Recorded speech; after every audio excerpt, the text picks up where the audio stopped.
Rev it up and welcome to Cars Yeah, show number 1679. Today I'm back across the pond and we're talking very, very high caliber model cars. Sit tight. This is Cars Yeah, where you'll enjoy interviews with inspiring automotive enthusiasts. Mark Green is here to provide you with a fuel injection of automotive inspiration. So get in, sit down, buckle up, and get ready for a wild ride here on Cars Yeah.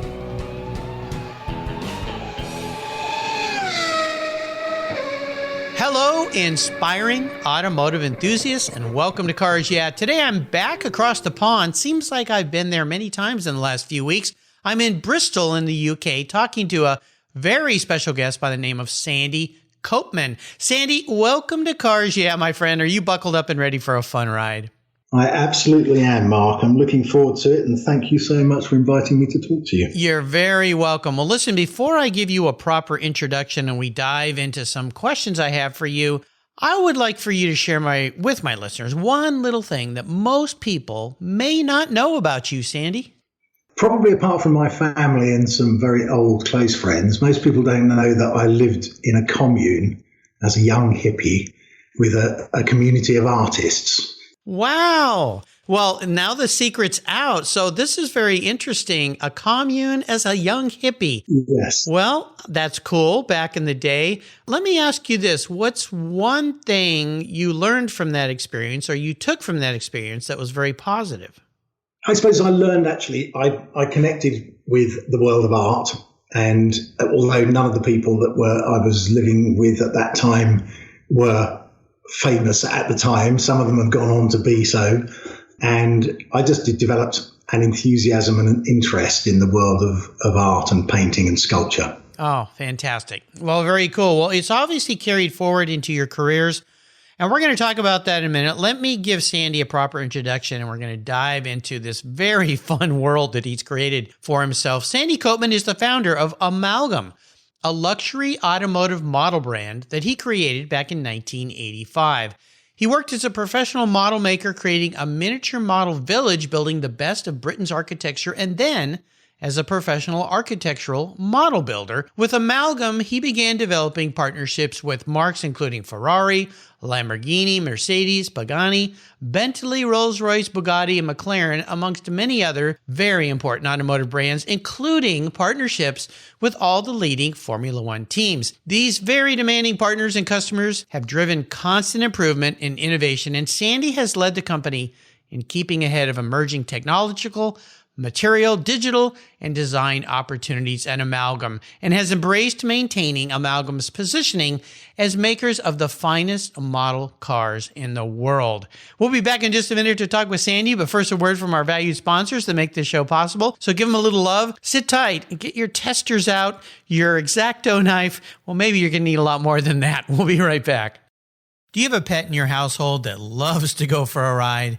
Our pets are part of our families, but they can be very hard on your vehicle's interior. Well, Covercraft has you covered. They offer a wide variety of solutions to protect your vehicle's interiors from Fido's rough treatment. Canine cargo area covers are padded for comfort and provide door-to-door protection. Pet pads have built-in features to keep cargo areas and seats protected. Covercraft solutions cover cargo areas, bucket or bench seats, and protect from damaging claws, pet fur, hair, mud, moisture, and that occasional drool from permanently damaging your vehicle's delicate surfaces. Choose from a variety of styles and colors that cover almost every vehicle made. Is your dog getting a little old? Covercraft even has a pet ramp so your trusted companion can get himself into and out of your vehicle. Here's something special to you from me at Cars Yeah. If you go to covercraft.com and use the code YEAH120, YEAH120, you'll get 10% off your Covercraft order. Go to covercraft.com today and use the code YEAH120 and you'll get this special 10% off. Tell Fido it's from me. That's covercraft.com. Use YEAH120 at checkout.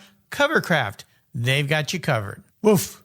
American Collectors Insurance, that's how I now protect my Porsche Turbo, the one I call my Orange Crush. Are you insuring your classic vehicles on your regular daily driver auto policy? then your special vehicles are at risk. Your regular auto insurance carrier won't tell you how much you'll get until after a claim, and more than likely, you'll be in for a rude awakening. With agreed value policy from American Collectors Insurance, you'll be paid your vehicle's full agreed value. No surprises.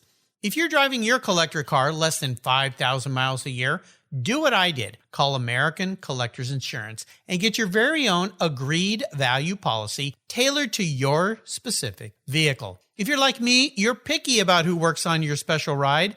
A great policy allows you to choose your repair shop of choice, and that means you'll know the job is done right. I shopped around and decided to protect my car with American Collectors Insurance. They've been protecting vehicles since 1976. Give them a call for a quote today at 866-ACI. Yeah, that's 866-224-9324. And protect the ones you love. I did at American Collectors Insurance. Classic car insurance designed by collectors for collectors. All right, Sandy, we are back. And as we continue on this journey we're going to call your life, I would love to start with a success quote or a mantra, some kind of saying that has great meaning for you. I say it's a nice way to get the inspirational tires turning here on Cars Yeah. So, Sandy, grab the wheel.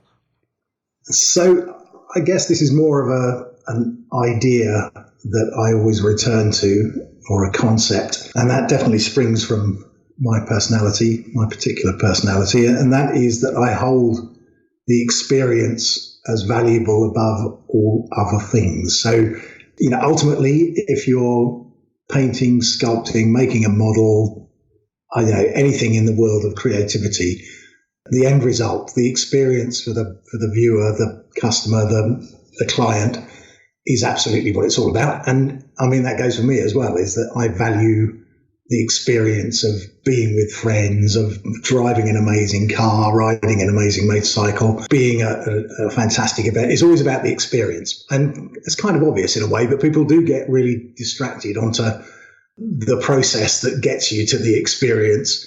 And I would really say that's been massively reinforced by my experience and Amalgam's experience with Ferrari. The experience word creeping in there again. But the experience for them is absolutely key. So it's not just about making the fastest car, the most efficient, the most beautiful. It's about what does it feel like to drive that car, to see it, and to see it race. You figured out the secret sauce to life, and it is the experiences. Many times we're so busy trying to get to an end goal that we forget to stop and smell the proverbial roses or flowers and enjoy the process as we go. And for someone who has built a life and a career and a business around creating beautiful objects, and for those of us who are car people, automotive enthusiasts, we all have a couple model cars. Some of us have way too many model cars. They're everywhere, and our spouses kind of put up with us. But they're little magical dream makers is what I say, because I figure for myself, if there are certain cars that I cannot afford or I would not want to spend the money on, I can still have that beautiful object to look at and to dream about and to enjoy. And I can't park that car on my desk, but I can put my model on my desk and I can sit and admire it and dream of what it would be like to be in it. Let's dive into Amalgam, because there's a lot of things I love about your business. For one, these are not just little trinkety toys by any means. These are at a level that are going to blow you away. And I want to start with the name, because I love the name. Now, when I think of the word amalgam, it kind of goes back to dentistry, if you will, old fillings and mixtures of different things. But that's really what model building is about. So is that why you chose that name? It is. I mean, sadly, in the US and in Germany, probably in other languages and countries around the world, amalgam is synonymous with the stuff that you used to fill to. Well, not anymore. There's new technologies around now. But in English, it is, on the island here. Where the real English is spoken. I wouldn't dare to say such a thing. But the meaning is much more recognized as, yes, if I say amalgam to people, they're sure to be thinking about tooth fillings as well. But the root meaning of it is about a mixture, and a mixture of things that on their own are not as powerful as they are when they're brought together. So it's a powerful or a more efficient or useful mixture of different elements brought together. The sum is greater than the parts. I've known about you guys for a long time, and you and I, as you recall, we met at the Quail. Michael Furman, the great photographer who's been a guest on my show a couple times now, introduced us. And I had a whole field of cars there at the Quail event, real cars, and I couldn't walk away from your booth and looking at your models. And I kind of, when I finally did, I went, isn't this silly? I was so enthralled with these models when there's all the real stuff right behind me. But the level of detail and the amalgam of what you put into these cars is absolutely spectacular. So tell me more about this business, the reason you chose it, and why you have elevated model making and collecting to such a high level. So let me touch on that point about the model being more fascinating in many ways. Oftentimes we'll have a model display at an event like that, and we find that there are at least as many, sometimes more people looking at the models than looking at the real cars. And there is something about miniaturization which is fascinating. There's also, we've chosen to work at a particular scale largely. We've diversified a little bit recently, but mostly we're making models at 1:8. And I went to an event many years ago. I couldn't possibly remember which year actually, but it was the final event of the Jordan racing team, Jordan Grand Prix. Oh yeah, the great Jordan team, yeah. With dear old Eddie at the helm, and Eddie was retiring, or the team was going to be rebadged, and they had all of the cars, a series of the cars that they'd raced through the years from 95 onwards. And we also had a display of the models of those cars. And it was really interesting to notice that you could capture, or you could understand the evolution and the differences between the cars looking at the models, even though you had the real cars there to look at. There's something about the size of the model at that scale that allows you to really encompass the whole thing in a glance. So, and moving on to your question, that is partly perhaps what's kind of captivated me about making models. Mm-hmm.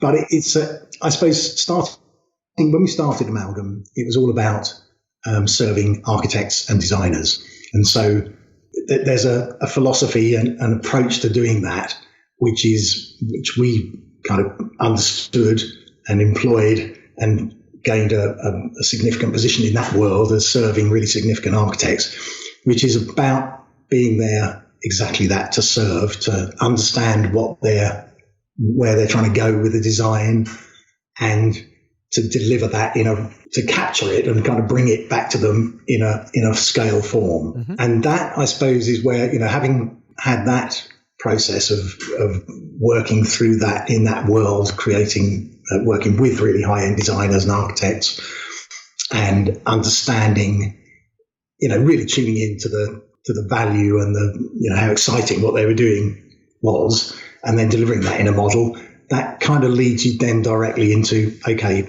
not every car is exciting enough to deserve an Amalgam model or any other model.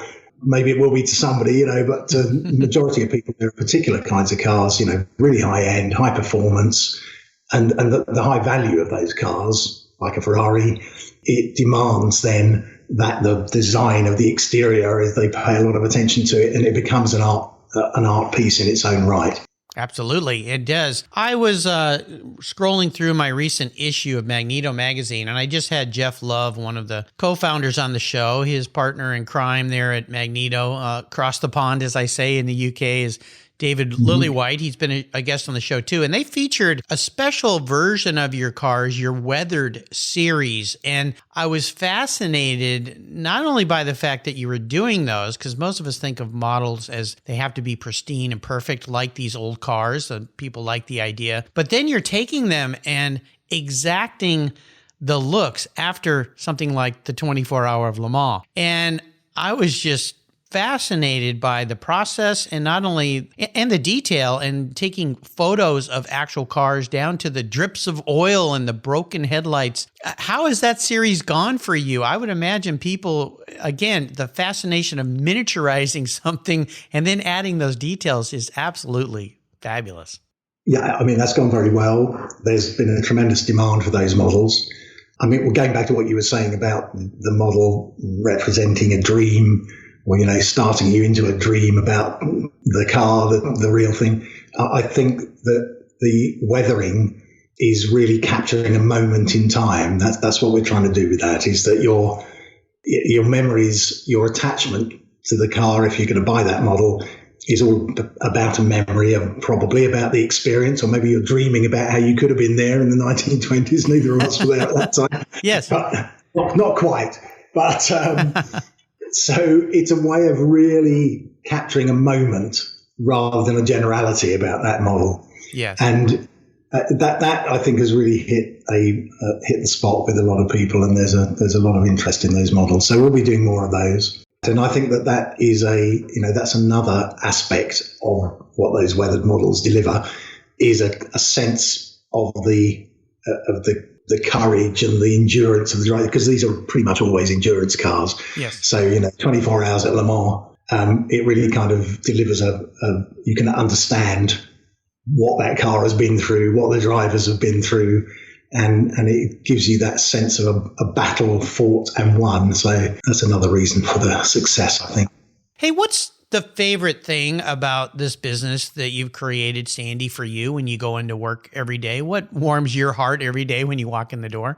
I'm tempted to quote Enzo Ferrari. That's okay. It's always about the next car, isn't it? It's the next. But it is for me. The next one, yes. The next thing. It's the satisfaction of having developed something which is is pleasing people, that it's kind of giving people a buzz or an excitement. That's great. That is majorly part of it. But for me, it's always about the next thing that I want to. Part of what I do is about choosing models, choosing the way they're going to be presented, what race is going to be represented, and how we're going to, what scale we're presenting at. But we've taken that to another direction recently and developed a series of sculptures, little miniature sculptures of the Corvette. And also we've got a project underway at the moment with the Formula One group, which will be of the new Formula One concept that will hit the track in 2022. Wow. So those kinds of, that's where I'm always thinking about the next thing. The next thing. Yeah, well, that's certainly fun. Is it difficult to find the craftsmen required to put these things together? Because, again, I want to remind our audience, I'll put a link to it, but they're easy to find. Amalgam.com. Just go and check it out. And you're going to be there a while because you're going to be marveling at these models, and you're going to want one or two or three or four.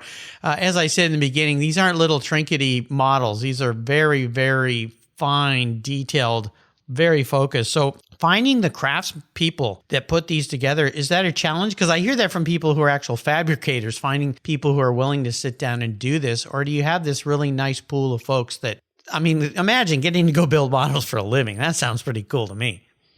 No, it's definitely more of a lifestyle than just a job, isn't it? But yes. It's tougher than it perhaps used to be, in the sense that now the process of becoming a model maker has been much more, it's now taken for granted that you need to do a degree course, which is going to be a specialism within a design course. Mm-hmm. So the young guys that come to us, they feel like, hey, I've got a degree, I'm ready to rock here, aren't I? Well, probably not. And yeah. and really, all of the really worthwhile skill is built up through experience, and it comes down to an apprenticeship style relationship with somebody who really knows what they're doing. So it's not that difficult to find people. It is difficult to get them to the level that we want them to be and that they need to be, and that just takes time. Yeah. So more than anything. Absolutely. I always ask my guests to share a big challenge they faced in their lives. And it couldn't have even been a big failure that you faced, but it's really more about what you learned from that experience and how did you come out in a positive way. So if you'll take us on a little journey about one time in your life when you found things to be quite challenging, that would be great. Yeah, and I did struggle to find, not because there aren't any failures, absolutely sure there are, but I struggled to find anything that felt kind of particularly interesting, really. And then I realized that the big struggle, and I think Amalgam has taken up a really massive part of my life. It's about 35 years that I've been, as one of the founding partners in 85, and here we are in 2020, so it's quite a long time. Yeah. But that's been for sure, that's been the biggest challenge for me in my life, albeit over a very lengthy period. And the biggest and most difficult thing about that has been entering an area of activity, model making, where people expect that it's going to be relatively cheap. So we've started, because we were coming from working with really high-end designers and architects, and then we started working directly for Formula One teams, and then started with Ferrari, and then diversified into road cars and classic cars and so on. So our clients from that, when we were purely working as a service company, were all really high end. Right. And that led us into doing models at a big scale, incredibly highly detailed, because that's what was demanded of the usage that these clients were going to put the model to. So we then decided to open up and offer models to collectors and to owners of cars. But suddenly you're in a world there where the expectation is of, these models are cheap, and how much, really? Can you really expect me to pay that much for this model? And that's been a massive journey that we've been on right from the beginning. I'd say, in terms of offering models to the wider world as opposed to the manufacturers and designers and so forth, that's really only started in 2000 with the Ferraris. The Michael Schumacher era was when we kicked into that. But from then on, right from the beginning, there was just a lot of pushback in terms of the price. And a lot of people think that we're not a lot of people, but for sure there are some people who think that we're just marking these models, we're making a fortune and just, putting any price we like on it. And that's absolutely not the case. I mean, everything, all of our pricing is driven by the cost of making them. And the philosophy of always wanting to do it better and always wanting to do the absolute best that we possibly can. I mean, of course, we talk about budgets from time to time. Anybody in a business is talking about how much they spend on stuff, But the overriding kind of characteristic of our pricing regime is that we're just trying to do everything as best as we possibly can, and then charge a price that allows us to make a small profit. And that has been a tremendously difficult mission. And it's, we've been pretty close to the edge of oblivion sometimes. So that's been pretty tough, and that's it, really. Well, it makes sense to me, but again, when you can see these models, and listeners, you'll see this when you go on the website, and I can tell you, having seen them in person, model is almost an inappropriate title for what you're doing. To me, they're works of art, they're creations, and they're pieces that you'll have in your family forever. I'm no doubt many have become collectible. I've seen many on the secondary market for sale, and as you do limited editions, there's no more available. But again, when you compare it to, I can't go out and buy a a beautifully restored, let's say, Ferrari Dino. I mean, they become $300,000-$400,000 cars. I'm probably not going to do that. But I've always wanted one, so I could have one sitting on my desk, enjoy it, look at it, marvel at it, peek in the window, and think, wow, the craftsmen that put this together, and I hate to say this, but they probably did a better job than the original Dino, if you've ever looked at one of those up close or seen one taken apart. So I understand, but I love the fact that you've gone to that higher level. You stuck with it. You said, this is where we are. This is our place, because there certainly are multitudes of model makers down on the lower end that are much more affordable, but there's just so many of them. And why play in that sandbox? Why not elevate yourself? So kudos and bravo to you for what you've done. Let's take a short break and thank our sponsors. We'll be back. I want to dive a little bit into your personal passion for cars and models. So sit tight. We'll be right back. Let's step away from the conversation and talk about our charity of choice here at Cars Yeah, America's Automotive Trust. America's Automotive Trust is a group of like-minded nonprofits that are working together to preserve and promote car culture across the country. Together, they provide scholarships and grants to aspiring technicians and restoration artists. They provide youth education programs and bring communities together through auto-related events, car shows, and drives. Among these nonprofits is TechForce Foundation, a great organization dedicated to solving the technician shortage that threatens the transportation industry today. By providing career development resources and increasing awareness and enthusiasm for the tech profession, TechForce is bringing bright young students into the auto, diesel, aviation, marine, motorcycle, motorsports, and restoration worlds. To date, they've awarded more than $10 million in scholarships and grants to tech students. And in times like these, I don't have to tell you how essential those techs are, keeping our delivery and emergency vehicles running and keeping America rolling. To learn more about TechForce or to make a donation to this cause, visit www.techforce.org. You'll be glad you did. My favorite collector car magazine is Keith Martin's Sports Car Market.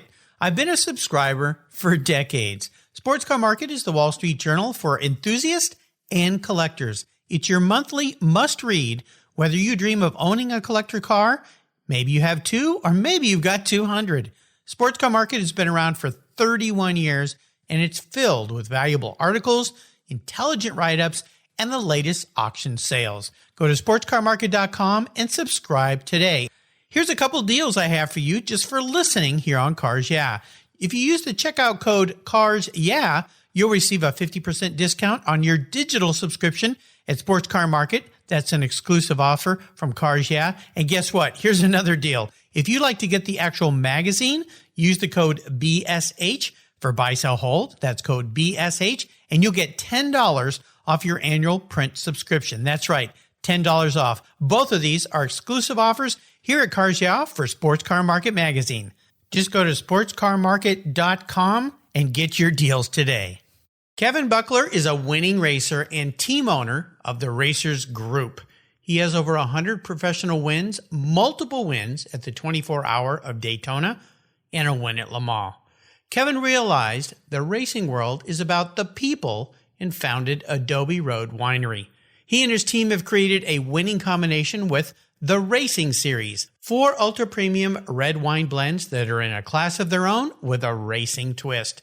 Just like in racing, these wines comprise of art, precision, engineering, science, superb taste, all blended together with a whole lot of fun. There are 4 carefully crafted blends with race-inspired names: Redline, Apex, Shift, and the 24. When you purchase all 4, you get the entire lineup in a beautifully designed gift box. There's a printed description of the blends inside the box lid, and every bottle is parked in a protective, die-cut placeholder.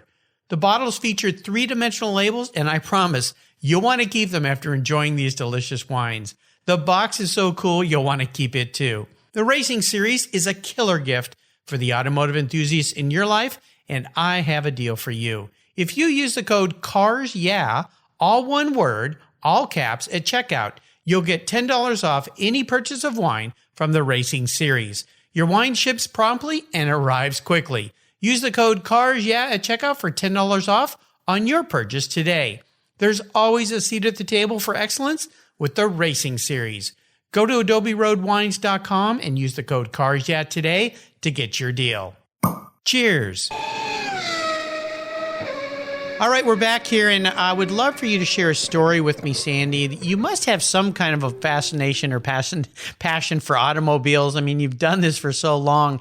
Is there a pivotal moment in your life when you look back when you realize you were a bit of a car guy? Yeah, well, I'd say there are a couple of things, one of which is extremely mundane, really, but it's just about my first drive in a car around the courtyard, a kind of, it was probably a couple of 100 yards by 100 yards compound around a disused barracks in southeast London. Uh-huh. And one of my pals had got his hands on a Ford Consul, which you probably won't be familiar with, but that was a very, very modest, small family car. You know, lots of working class people were aspiring to owning a Ford Consul back in the late 60s. Mm-hmm. And so one of my pals laid hands on this car, which was beaten up, you know, it was at the very end of its life. No paperwork, no license, nothing basically. It was, and I can't honestly remember how the hell he got it there. But somehow, or maybe the seller brought it to this disused barracks, I expect. Anyway, and then we had turns driving around. And whoa, I was straight away into, hanging the tail out and kind of, this was weren't going very fast, probably hitting a maximum of 30 miles an hour, I would guess. Yeah. But, that experience, I mean, that's, honestly, I think for me, the kind of deep-rooted thing about powered vehicles is just that feeling of power. Yes. The feeling that you suddenly got a whole world of power in your hands that, before that, it was just your legs or hands. I mean, that's an amazing experience. And that really, I remember that very, very clearly. And the freedom it provides you when you realize I can go anywhere I want. Yeah, well, of course, at that time, we were way under driving age, so we weren't going anywhere. Well, just in circles. Just in circles, yeah. Well, kind of rectangles probably, but more than circles. But and then the other thing another really strong and deep memory for me is my first ride on the back of a performance motorcycle, which was already a kind of aging classic, but it was a Velocette Venom. Ooh. And a friend of mine, I don't know if you know Velocettes. You know those, Mark? I do a bit. In fact, the day that we're recording this show, my guest today is a gentleman from Australia, Ian Falloon, who's a big-time vintage motorcycle guy. He just wrote a book about Moto Guzzi, but he's got all sorts of books, and that's how I've learned about some of these obscure bikes that maybe never really made it over here to the United States, but just the name of that bike is cool. Yes, and we'll come to the Moto Guzzi later, perhaps, but because I used to own one of those. But the Velocette Venom, fantastic. It was a Velocette were a small British company, one of the victims of the Japanese imports that wiped out all the old British companies. But that was, they weren't forward-looking enough, and they weren't renewing their tooling and design and innovation. Fantastic. Production processes, absolute rubbish. Velocette used to have a process where they matched up, and I'm sure this probably goes for most of those kinds of motorcycle manufacturers back up until the 50s and 60s. They'd have cylinders manufactured, they'd have pistons manufactured, and then they'd just kind of try them out one with the other until they had a pair that fitted. Oh my gosh. Wow. Which is totally not the way, by that time the Japanese were manufacturing everything to tight tolerances and It was a sweet fit, so you could always replace your replacement process was that much easier. Anyway, Velocette produced some fantastic sports motorcycles. They had a scooter, which was before the Italians had a scooter, but it was a big wheel scooter that much like the ones that are kind of all over the roads of Italy and France these days. But the Velocette scooter, the Viper, I think it was called, was a 100 miles an hour big wheel scooter. Wow. And that was in the late 50s. So that was really well ahead. In all kinds of ways, they were ahead of the game. Yeah. But they didn't survive as a company beyond the early 70s. So my first ride on the back of a Velocette, but that would be a staggering, well over 100 miles an hour motorcycle, which was something in those days. Yes. And it was a big single, a 500 single. And riding across Blackheath, the open grass with a few bits of blacktop kind of zigzagging across this heath on the back of a new friend's motorcycle. And you could feel each stroke. It was such a slow revving engine, but with enormous torque. And you could actually literally feel each stroke kind of firing you forwards. Wow. As you accelerated. What a great, really a fantastic experience. A motorcycle that would break your ankle if you didn't have the technique right to start it. Fairly high compression. Yeah. Well, thanks for taking us on that wonderful ride. What fun that was. Was there a first vehicle in your life that you've owned that brings back great memories? Well, I suppose, not. I did have an MG Magnet. That wasn't absolutely the first vehicle that I had. I had a lot of Morris Minors because you could buy a Morris Minor for £20 back in those days. £20. Wow. What is that? $25. Yeah. Anybody of our age will remember those days when you could pick up a car for next to nothing. But, I had a few Morris Minors, but I wouldn't, they're notable for their deficiencies rather than the positives. But I did have an MG Magnet, which was a really very, very heavy, but a really classic British saloon car. Yeah. And then my wife at the time drove it up a bank and nearly turned it over. That was the end of that one. Uh-oh. What year would that have been, that car? That would have been it was probably early 60s. Okay. All right, cool. Well, I'm going to get into your head a little bit, Sandy. If you woke up tomorrow and you were a vehicle, now you could, in your case, I always ask this of my guests, some kind of vehicle, but you could be a model. That would be fine. Sitting on someone's desk. This is more about your personality in that vehicle, not what you want to be. What would Sandy Copeman be?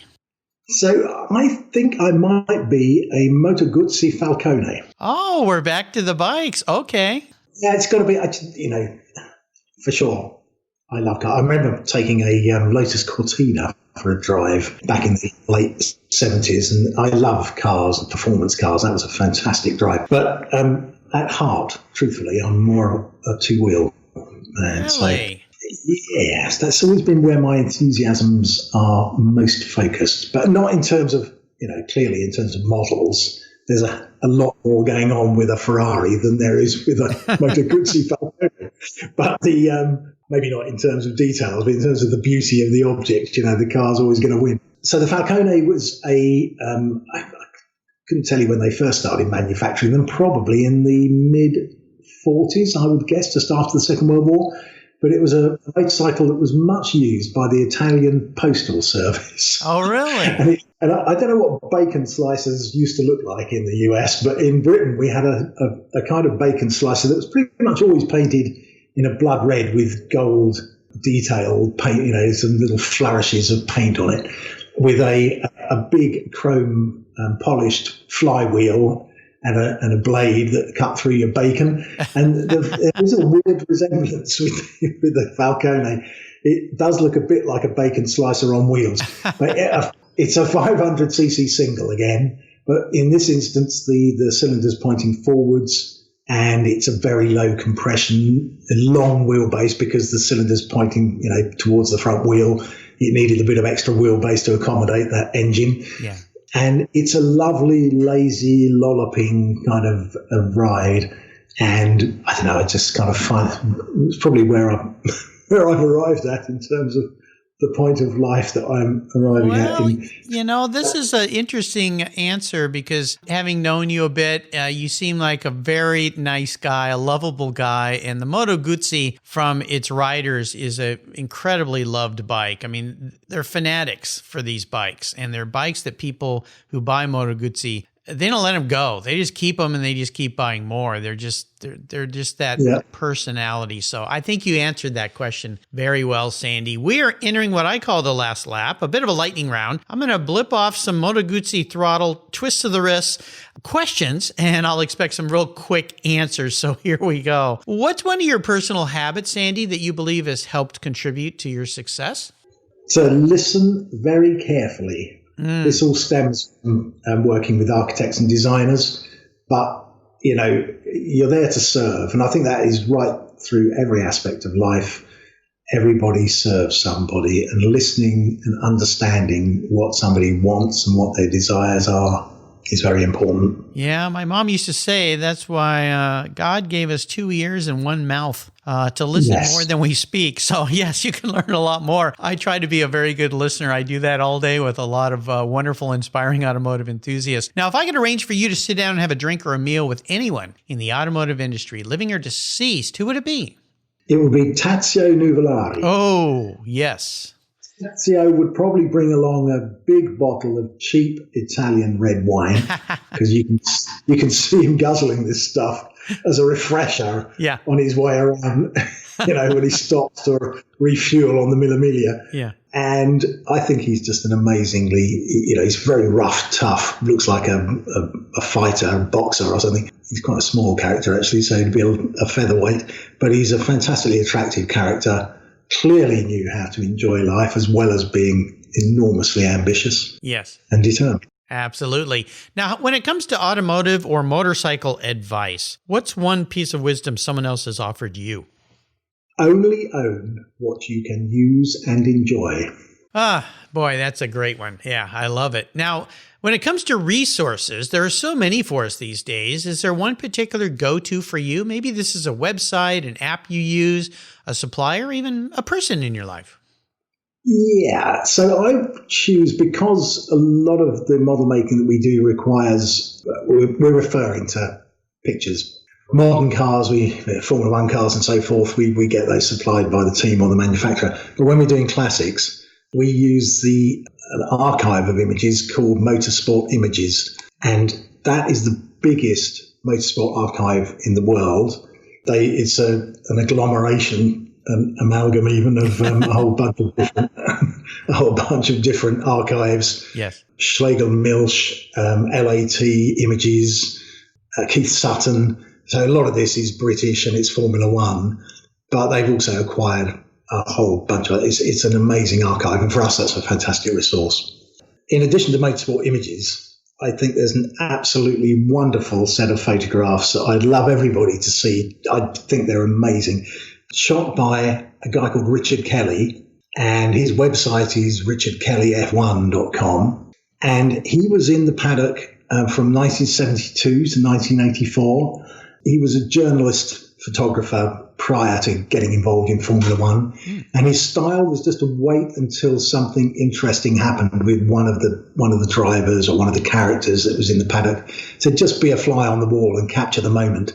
And believe me, you'll be blown away by them. They're mostly black and white. Yeah. But this is a view, a kind of an in-depth insight into the personality and the emotionality of the drivers during that period. Oh my gosh, I can't wait to go look at that. Okay, very cool. RichardKellyF1.com. Make sure I put a link to that site on Sandy's show notes page. Now, when it comes to great books, is there one that you'd like to share with our listeners? Yes, and I'm going to deviate again in that this is not a book about car drivers or cars. It's about a World War II pilot whose name was Geoffrey Wellham, and it's his autobiography, and it's called First Light. And he was a Spitfire pilot in the Battle of Britain, and he was one of the youngest, if not the youngest pilot. He was actually flying in the Battle of Britain at 19, and he started his training when he was just 18, and he was pretty damn good. So he got fired out, pushed him into the air pretty early. But it's a tremendously honest, and you really sense the full personality of the man, his courage, his honesty. Fantastic. I mean, it's just a really, really engaging and emotional ride. Highly recommended. First Light, and his name is Geoffrey Wellham, Wellum. All right, cool. I'll make sure to put a link to that on Sandy's show notes page. First time that book's been recommended here, I'll remind my listeners, is a great place on the Car Show website called Guest Recommended Books. There's over 1,700 books listed there, and I made it really easy for you to buy them. Just a quick click away, I should say. All right, we're up to the checkered flag. A little fun here with you today, Sandy. I'm going to buy you a very cool collector car. Anything in the world, and I'm going to park it in your garage. But as my listeners know, there's a couple rules to this game since I'm writing that big check, what could be a very big check. You can't sell it to fund more of your business. I want you to keep it and enjoy it. It needs to tick a lot of boxes for you. And it's the only one cool collector car or motorcycle, if that's what you'd like, that you can have in your garage. So what am I buying you today, Sandy? You're going to buy me a Ferrari 330 GTC. Oh, okay. Well, beautiful car. I mean, stunning car, beautiful classic cruiser, if I dare call it that, because it's way more than that. What is it about? Yeah. Well, it's just, it's a gentleman's car, I would say. Yeah. Right. I mean, I would argue that point is that I think it's definitely got, and that is one of the reasons that I love it so much, but it certainly looks like it's a comfortable, proper drive. This is not a car that's going to challenge you every time you climb into it. But on the other hand, it has got performance. Yes. It's a really good, and certainly back in the day, that was a pretty high performance car. And it's beautifully engineered, unlike many Ferraris that came. It's a good period for Ferrari, that. Yeah, it had, of course, the Colombo V12, which you got to have if you're going to have a Ferrari, right? Pininfarina design, which is absolutely stunning and beautiful. So, yeah, and that's why I probably called it less than it is in the way of a cruiser, but it really, to me, could get out and go down the road so nicely and so comfortably. But if you wanted to get on it and go through the hills and the Alps or wherever you might be taking it, you'll do it in style. What color would you like yours to be? Just so I get it right. Yeah, I was just looking at researching the proper names of the colours prior to this, and I struggled, to be honest. But the one there's a dark blue metallic. Okay. That I've often seen it in, which is absolutely beautiful. I mean, it's sort of medium dark blue. Yeah. but it's so classic. I mean, there are also some beautiful greens that they produce them in as well. Yes. Dark metallic greens. So red, no. Yeah, I think this car needs to be something a little more sophisticated. So I like that dark blue metallic. Sandy, you've taken me on an awesome ride today. This has been so much fun, and I want to thank you for calling in and joining me today. Before I let you go, though, would you offer us one little parting piece of wisdom or guidance before you drive off into the English countryside in that beautiful 330 GTC? So I would say that all success in life and business is down to teamwork, whether you realize it or not. And I quote Henry Ford, Henry had some serious character faults. Issues, yes. Yeah, there's a few issues. Touch of racism thrown in there. Yep. But his dictum was, when everyone is going in the same direction, success is inevitable. I thoroughly agree. Absolutely. Well, speaking of teamwork, I want to do a shout out to Tom Gibson at Gibson Communications for connecting Sandy and I, even though we did talk a long time ago. I've always wanted to have him on the show, so Tom helped make that happen. Thank you, Tom. And I want to make sure I'll put links to the Amalgam Collection website, amalgamcollection.com. You also can go to their Instagram page, Twitter page, Facebook page. You can see these magnificent models. And if you're like me and maybe you can't afford a $500,000 toy to park in the garage, you can certainly enjoy a very, very fine replication of those cars almost any way you want to put on your desk. Check out Amalgam. And when you go to the website, again, pour yourself a long, tall drink. You're going to be there a while. You're going to be blown away by what you see. And you can reach out to them and ask them any question you would like. Sandy, thanks for being so generous today with your time and expertise. Well, you're welcome. This has been just a delight. Until you and I talk again, my friend, I'll see you down the road. Thank you. You're welcome. If you're listening to Cars Yeah, you've probably spent some time working on your favorite ride. But how confident are you working on your finances? You may be able to rebuild a fuel injection system, but can you decipher the details of a mutual fund? If you're like me, investments, insurance, annuities, budgeting, and other financial concepts may seem a bit daunting, but what if I told you there's a book that describes these subjects and more in an easy-to-read and a very humorous way? My friend Chris Kimball, CFP, a longtime sponsor and past guest here on Cars Yeah, has written that book, and it's titled The Saga of Ike and Penny, a couple's humorous journey through the confusing world of finance. It's a fun look at things you need to know. Everything from investing to effective ways to get rid of credit card debt, and it's probably the only book on finance with a VMAX on the front cover and a classic Mini Cooper on the back. The book's available at Amazon for just $10, and this book will dramatically improve the direction of your financial future. I gave copies to each of my children. All securities are through Money Concepts Capital Corp. Christopher Kimball Financial Services is not affiliated with Money Concepts Capital Corp. Get your copy, The Saga of Ike and Penny, today. Thank you so much for joining us on today's ride here at Cars Yeah. Drive on over to carsyeah.com to find show notes and inspiring automotive fun. Download your free copy of Filler Up, a fun book filled with gorgeous photographs of fuel filler fun, including quotes from more inspiring automotive enthusiasts. Download your copy today, and we'll see you next time on Cars Yeah.